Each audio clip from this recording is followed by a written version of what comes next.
It's Friday, and I put out a video last Friday, and it felt kind of good to just BS into the camera. So I figured I would do that again. Right before the weekend, it's kind of nice to just sort of cleanse, right? Get the work week behind us and then move forward. But I'm not going to talk about work this time.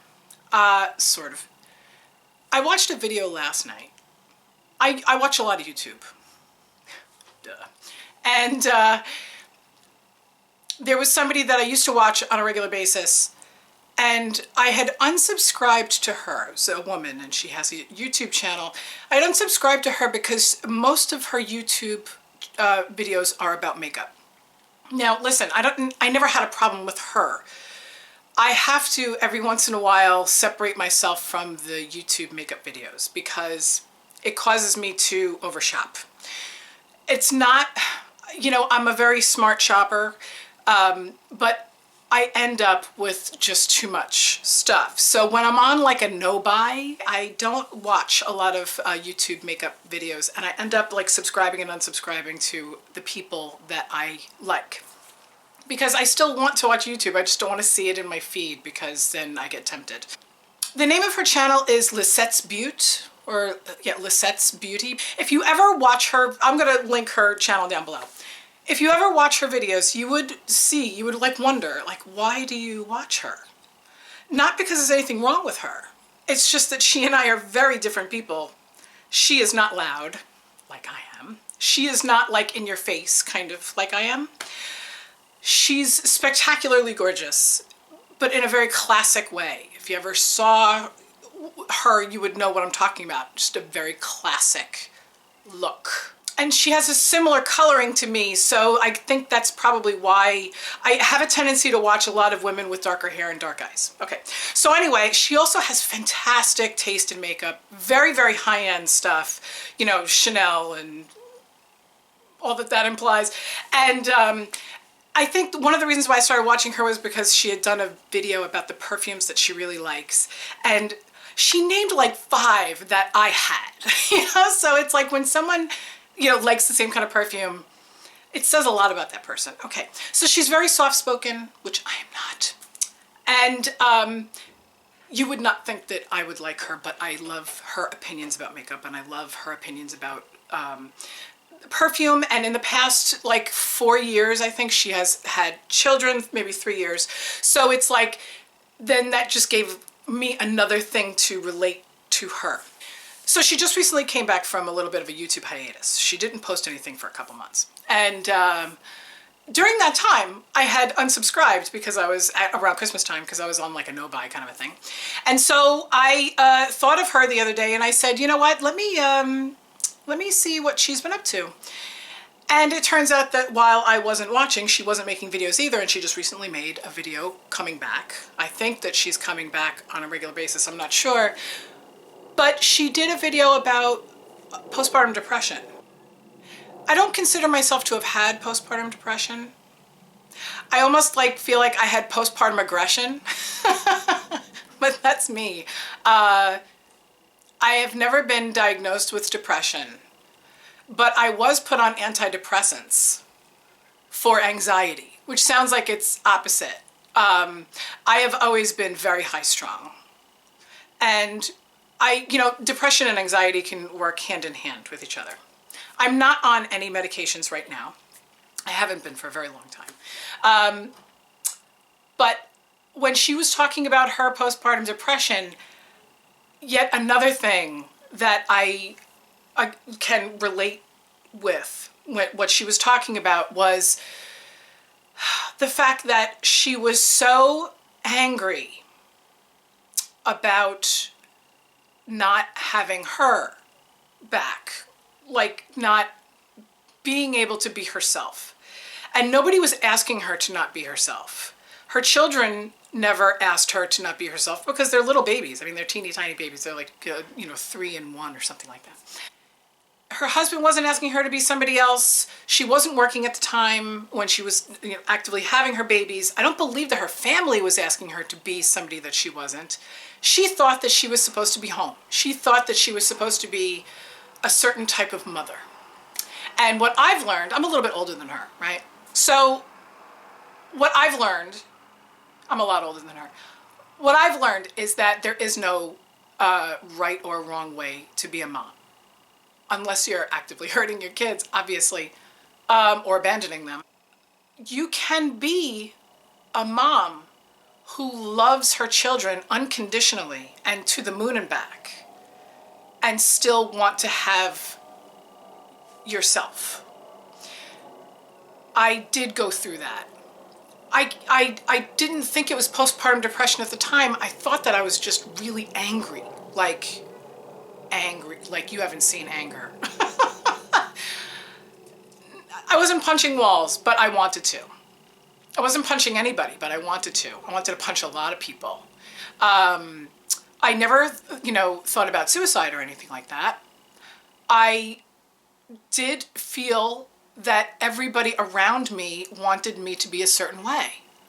And now that I'm not in it, I realize that I had reflected all of that stuff. Like, it was me who thought that I had to be a certain way. It wasn't anybody else.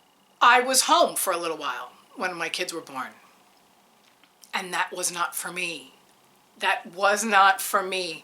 After 6 weeks, I said, no, I can't do this. And then if I was only working 1 or 2 hours a day, I would feel like I didn't even want to do that, because then I felt too scattered. Like I felt like there wasn't enough time in the day to do all the things for work that I had to do, and then also do all the things for home that I had to do. And I wasn't making enough money to, warrant, hiring a nanny for the kid. And I wasn't making quite enough money to warrant hiring a cleaning lady. So the house was a mess, and my relationship with the kids was a mess, and my relationship with my husband was a mess, and my relationship with myself, which is the most important thing, was a mess. And it was all because I was projecting, maybe not reflecting, I said reflecting before, I'm not projecting. I was projecting this image of myself onto what I was supposed to be, and it was only me who was putting that pressure on myself. Because since I was a kid, I've put pressure on myself. My family has always been supportive of no matter what. No, they wouldn't have been supportive if I had laid on the couch and drank beer all day long. But I've never been the kind of person that was going to do that anyway. So who was doing that? It was totally me. And as soon as I backed off and stopped telling myself that I should be this and I should do that and I shouldn't be doing this and I shouldn't be doing that, it finally lifted. I now work from home, which has been the best thing that has ever happened to me, okay? Ever. I mean, don't get me wrong. It's much easier now because my kids go to school. So I'm not paying for the 6.5 hours. Yes, it's only 6.5 hours. I'm not paying for the 6.5 hours that they're gone. They go to a public school, which is great. Okay, it's one of the reasons why we bought this apartment, was because it was in that school district. So my kids are gone for about 6.5 to 7 hours a day, and I don't have to pay for it. So daycare is off the table. Doesn't have to be paid for, right? So during those 7 hours, 6.5 to 7 hours, I can work, I can make money. By the way, I'm doing the work that I love. I'm lucky. I know that not everybody feels like they can do that. You probably can, but you feel like you can't. That's fine. I'm not here to try to convince you of anything. I work and I love the work that I do. I make pretty good money. The money that I make is very reflective of the amount of time that I put in. So I try to put in as much time as I can, as much time that feels comfortable. I'm also very, very fortunate that if I have a slow month, or if, I don't know, we had unexpected expenses or something like that, I wouldn't have to work overtime. My husband does make a decent living. He's been actively, regularly employed for many, many years. I'm very fortunate. I know that there are people that have very unfortunate situations, okay? But I also take a block of time every single day, and I decide what I'm going to do that isn't for work and it isn't for the family. Now that could be for the house, because sometimes that kind of stuff makes me happy. If I wanted to paint a wall, or if I wanted to, I don't know, redo a room, or if I wanted to even reorganize the linen closet, because hi, I'm a Virgo, and that stuff turns me on, right? So I consider that to be for me because I like a clean linen closet and I like to organize, right? Or if it really is just that I need to just turn on the television and watch Ellen. Or a bad movie that I've seen 5,000 times, or a good movie that I've seen 5,000 times. Gone with the Wind, hi, 4.5 hours. So it just took time for me to iron it out. I don't know if anybody can like write a book or be the right therapist or come up with a formula that's going to cover all the bases when it comes to postpartum depression. Postpartum depression might not be the right word either, because we're talking months and possibly years after your kids are born. So it's not necessarily hormonal, it's not necessarily a physical thing, it's not necessarily getting used to parenthood in a physical way. It really just has to do with, how do I deal with my child's phase of life now? And how do I be the right parent for that phase of life for that child? I have a son who, for the first 2 years he was alive, was the most happy-go-lucky, jolly. I used to call him my little dandelion. And then every once in a while we would call him Santa, because he was just chubby and giggly and happy all the time. And ever since he was about 2.5 or 3 years old, he's been cranky. He's 8 now, okay? He's not cranky all the time. And he has the most infectious laugh that you've ever heard, okay? He's my younger one. But, you know, it's like as he changes, as even the older one changes, as everybody's changing, I have to change the way I relate to them. I have to change the amount of time that I spend with them. I have to change my parenting focus. And I think that she will learn that. It seems that she's in a better place now. She cried in her video, and the second she started crying, I started crying. I knew when she was going to cry. And one of the things that I respected was that she didn't sit there and sob on camera. Now listen, I've had a couple of videos where I was like sobbing. That's not the statement that she wanted to make. She did not want to sit there and exhibit to you how sad she was, because she's feeling better now. And it's not about how sad that she was making an explanation as to why she wasn't around. So I don't know if this video is like, I guess this is kind of like a video response to her, that everything she said, literally everything she said. Now, I've moved when I had little kids too. She moved recently, and it wasn't an ideal situation. She moved into an ideal situation, but she had I don't know, like 2 months of flux, you know. So, this is sort of a video response to her, to say that I've kind of been where you are. Your video touched me. Not like that, you know what I mean. I thought about you all night for some reason. So I figured I had to make this video. I don't know why. I just will, and I'll sit down at my computer and I'll cut it up into little pieces and I'll put it back together again so that it makes sense. But I hope this wasn't too long. And if you're still here and listening and watching, congratulations, you've made it through a very long video, especially if you don't even know who I'm talking about.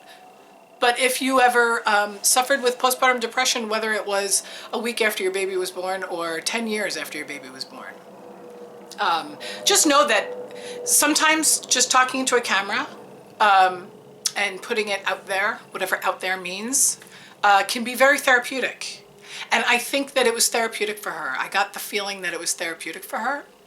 I get the feeling that she's going to have a couple more ups and downs, you know, before things level off. I feel that things have leveled off for me, but only because I have leveled off.